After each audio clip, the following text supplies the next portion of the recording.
શું તમે ક્લાસરૂમમાં પ્રશ્ન પૂછતા મૂંઝાવ છો? તો અત્યારે જ ડાઉનલોડ કરો યુથ એજ્યુકેશન. નમસ્કાર વિદ્યાર્થી મિત્રો, યુથ એજ્યુકેશનમાં આપનું હાર્દિક સ્વાગત છે. ધોરણ 11 વિષય વાણિજ્ય વ્યવસ્થા અને સંચાલન, ચેપ્ટર નંબર 9 આંતરિક વેપાર. આજે આપણે વાત કરવાના છીએ આંતરિક વેપારમાં છૂટક વેપારી વિશે. અગાઉના સેશનમાં આપણે જથ્થાબંધ વેપારી વિશે વાત કરી હતી. જથ્થાબંધ વેપારી એટલે શું આપણે જોયું હતું કે જે વેપારમાં ઉત્પાદક પાસેથી મોટા જથ્થામાં માલની ખરીદી થતી હોય અને છૂટક વેપારીને જરૂરિયાત મુજબ નાના જથ્થામાં માલનું વેચાણ થતું હોય તો એને આપણે જથ્થાબંધ વેપાર કહેતા હતા અથવા જથ્થાબંધ વેપારી કહેતા હતા. હવે આપણે જોઈએ છૂટક વેપારી એટલે શું, છૂટક વેપારીની સેવાઓ કઈ કઈ છે એના વિશે આપણે આજે વાત કરવાના. સૌથી પહેલાં છૂટક વેપાર વ્યાખ્યા છે, જે વેપારમાં જથ્થાબંધ વેપારી કે ઉત્પાદક પાસેથી, જોજો, જથ્થાબંધ વેપારી કે ઉત્પાદક પાસેથી છૂટક અથવા મોટા જથ્થામાં, જથ્થાબંધ વેપારી કે ઉત્પાદક પાસેથી છૂટક અથવા મોટા જથ્થામાં ખરીદી કરીને ગ્રાહકને જરૂરિયાત મુજબ માલનું વેચાણ કરવામાં આવે તેને આપણે છૂટક વેપાર કહીએ. અહીંયા જોજો, આ આકૃતિ દ્વારા વ્યાખ્યા સમજીએ. જે વેપારમાં જથ્થાબંધ વેપારી કે ઉત્પાદક પાસેથી છૂટક અથવા મોટા જથ્થામાં માલની ખરીદી કરી ગ્રાહકને જરૂરિયાત મુજબ નાના જથ્થામાં માલનું વેચાણ કરવામાં આવે તો એને આપણે કયો વેપારી કહીએ છીએ? છૂટક વેપારી કહીએ છીએ. આ છૂટક વેપારી ગ્રાહકના પ્રત્યક્ષ સંપર્કમાં છે. તમે જુઓ, છૂટક વેપારી ડાયરેક્ટ વસ્તુનું વેચાણ કોને કરે છે? ગ્રાહકને. તો છૂટક વેપારી ગ્રાહકના પ્રત્યક્ષ સંપર્કમાં છે, પરિણામે ગ્રાહકની જરૂરિયાતો શું છે એ છૂટક વેપારી બહુ સારી રીતે જાણતો હોય. ગ્રાહકને કઈ વસ્તુ ગમે છે, કેવી વસ્તુ ગમે છે, બરાબર, કઈ કિંમતે વસ્તુ ખરીદે છે, એ છૂટક વેપારી જાણતો હોય છે. કારણ કે છૂટક વેપારી એ ગ્રાહકના પ્રત્યક્ષ સંપર્કમાં હોય છે. પરિણામે છૂટક વેપારી ગ્રાહકને ઉત્તમ સેવા, સારામાં સારી સેવા આપવાનો એક પ્રયત્ન કરતો હોય છે. આ આપણે થઈ છૂટક વેપારીની વ્યાખ્યા. છૂટક વેપાર કોને કહેવાય જોયું આપણે કે જે વેપારમાં જથ્થાબંધ વેપારી કે ઉત્પાદક પાસેથી છૂટક અથવા મોટા જથ્થામાં વસ્તુ ખરીદી ગ્રાહકને જરૂરિયાત મુજબ, બરાબર છે, ગ્રાહકને જરૂરિયાત મુજબ વસ્તુનું વેચાણ કરવામાં આવે તો એને આપણે શું કહેતા હતા? છૂટક વેપારી. હવે આપણે જોઈએ છૂટક વેપારીની સેવાઓ.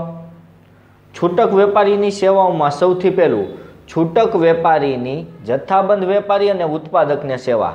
એટલે કે આ છૂટક વેપારી આ જથ્થાબંધ વેપારી અને ઉત્પાદકોને કઈ કઈ સેવાઓ આપે છે એના વિશે આપણે આજે પરિચય લેવાના છે. ફરી એકવાર કહું છું, પરીક્ષામાં પૂછી શકાય. પરીક્ષામાં જ્યારે આવા પ્રશ્નો પૂછાતા હોય ત્યારે પ્રશ્નને સમજવો પડે કે કોણ કોને કઈ સેવા આપે છે એ સમજવું પડશે. તો છૂટક વેપારીની જથ્થાબંધ વેપારી અને ઉત્પાદકને સેવાઓ, ટૂંકમાં છૂટક વેપારી એ જથ્થાબંધ વેપારી અને ઉત્પાદકને કઈ કઈ સેવાઓ આપે છે એના વિશે આપણે પરિચય લેવાનો છે, જેની ચાવી છે બજાસા.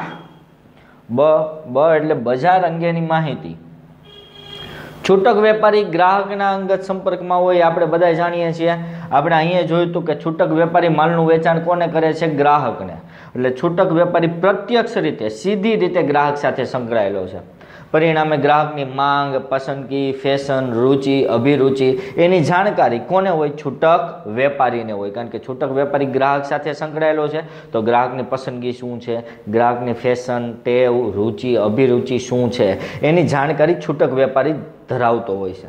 હવે છૂટક વેપારી આ ગ્રાહકની પસંદગી, ફેશન, ટેવની જાણકારી જથ્થાબંધ વેપારી મારફતે કોના સુધી પહોંચાડે? ઉત્પાદકો સુધી પહોંચાડે. જેથી બજારમાં ગ્રાહકોની ફેશન બદલે એમ ઉત્પાદકો પોતાની વસ્તુમાં ફેરફાર કરી શકે. બજારમાં ગ્રાહકની પસંદગી બદલે એવી તરત જ જાણકારી ઉત્પાદકને મળે તો ગ્રાહકની પસંદગી મુજબનું ઉત્પાદન ઉત્પાદકો કરી શકે. આમ ઉત્પાદકોને મહત્વની જાણકારી, બજાર વિશેની માહિતી આપવાનું કાર્ય કોણ કરે છે? છૂટક વેપારી કરે છે. કારણ કે જો ઉત્પાદક બજાર વિશે અથવા ગ્રાહકની પસંદગી, માંગ, ફેશન વિશે જાણકારી ન મેળવે તો ઉત્પાદક ગ્રાહકની પસંદગી ફેશન મુજબનું ઉત્પાદન કરી શકે નહીં. તો આ બધી જ બાબતોની જાણકારી ઉત્પાદક સુધી પહોંચાડવાનું કામ કોણ કરે છે? છૂટક વેપારી કરે છે. બીજું, જાહેરાતમાં મદદરૂપ. ઉત્પાદક અને જથ્થાબંધ વેપારીઓ પોતાની વસ્તુની એડવર્ટાઇઝ કરવા માટે તમને ખબર હોય તો કોઈ દુકાન ઉપર પોતાના સ્ટીકર લગાવે, પોતાનું બેનર લગાવે, પોતાના પેમ્પલેટ આપે, ચોપાનિયા એટલે પેમ્પલેટ આપે, નમૂના એટલે કે સેમ્પલ આપે કે ભાઈ આ સેમ્પલ તમારે ગ્રાહકોને આપવાના છે, બરાબર.